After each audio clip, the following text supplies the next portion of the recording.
Good morning प्यारे बच्चों। I hope कि आप सब लोग स्वस्थ और सुरक्षित होंगे घर पे।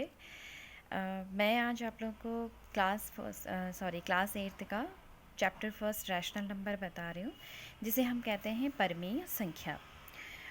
परिमेय संख्या को बताने से पहले थोड़ा सा रिवीजन कर लेते हैं कि संख्याएं कौन कौन सी होती हैं। प्राकृत संख्या पहली होती है, प्राकृत संख्या जिन्हें हम एक से शुरू करते हैं, यानी कि 1 2 3 4 5 अप टू इन्फिनिटी तक, यानी कि अनंत तक। तो ये संख्याएं हमारी प्राकृत संख्याएं कहलाती हैं। दूसरा होता है हमारे पास पूर्ण संख्या। पूर्ण संख्या होती तो ये प्राकृत संख्या है 1 2 3 4, लेकिन ये शुरू कहाँ से होती है? ज़ीरो से। यानी कि जिन संख्या जहाँ हम ज़ीरो से शुरू करेंगे, 0 1 2 3 4 5 कुछ भी हो अनंत तक, तो वो संख्या हमारी पूर्ण संख्याएं कहलाते हैं, होल नंबर्स भी कहते हैं। फिर होता है हमारे पास पूर्णांक। पूर्णांक में आपकी प्राकृत संख्याएं होती हैं, पूर्ण संख्याएं होती हैं, धनात्मक होती हैं, ऋणात्मक होती हैं। अब धनात्मक संख्या किसे कहते हैं हम? जैसे 1 2 3 जिनके आगे से प्लस होता है, और ऋणात्मक संख्याएं भाई जिनके आगे से हम नेगेटिव साइन लगाते हैं, यानी कि ऋण का चिन्ह लगाते हैं, जैसे ऋण 2 ऋण 11 ऋण 16। तो इस तरह से ये थोड़ा बहुत ये नंबर्स हमने समझ लिए हैं। अब आता है हमारे पास कि परिमेय संख्या। परिमेय संख्याएं किसे कहते हैं? परिमेय संख्याएं ऐसी संख्या होती है जिनको हम p/q की फॉर्म में लिखते हैं, यानी कि भिन्न के रूप में लिखते हैं, लेकिन जहाँ q क्या हो, कभी भी ज़ीरो नहीं होगा। अगर ये q ज़ीरो होगा तो वो संख्या हमारी परिमेय संख्या कभी नहीं होगी, जबकि ज़ीरो हमारे पास एक परिमेय संख्या मानी जाती है। जैसे एग्जांपल है 7 हो गया, 2/6 हो गया, -5/8 हो गया, 11/1 हो गया, 0/1 हो गया। तो ये सारे हमारे पास कैसी संख्याएं हैं? रैशनल नंबर, यानी कि परिमेय संख्या।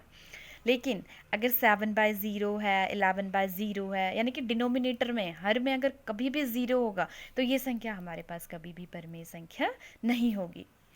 अब आते हैं इसके गुणधर्म पे, यानी कि इसकी प्रॉपर्टीज़ के। आखिर परिमेय संख्याओं के गुण क्या क्या होते हैं? पहला गुण होता है इसमें समवर्त का। समवर्त होता है यानी कि अगर हम किन्हीं भी दो प्राकृत संख्याओं का योग करें तो उनका योगफल भी एक प्राकृत संख्या होगा। जैसे एग्जांपल है कि जैसे 3 + 2 = 5, यानी कि 3 भी प्राकृत संख्या है, 2 भी प्राकृत संख्या, और 5 भी अपने आप में एक प्राकृत संख्या है। अब इस गुण को हम परिमेय संख्याओं पे देखेंगे कि योग करने पर अगर हम दो परिमेय संख्याओं का योग करेंगे तो इसका योगफल हमेशा एक परिमेय संख्या ही आएगा।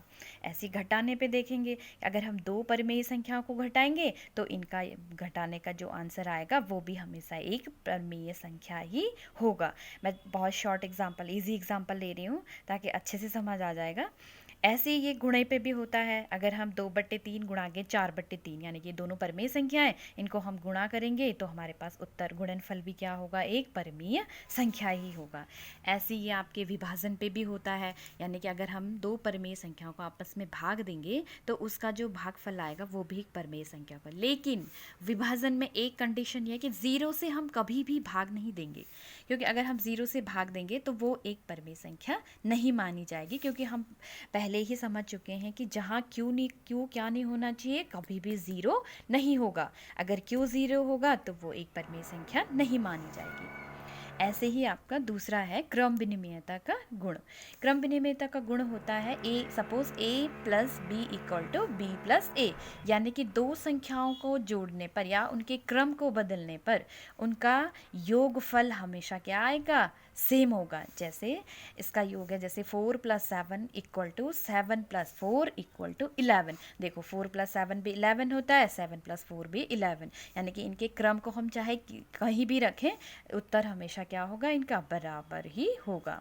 घटाने पे आपका क्रम विनिमेय लागू नहीं होता है। घटाने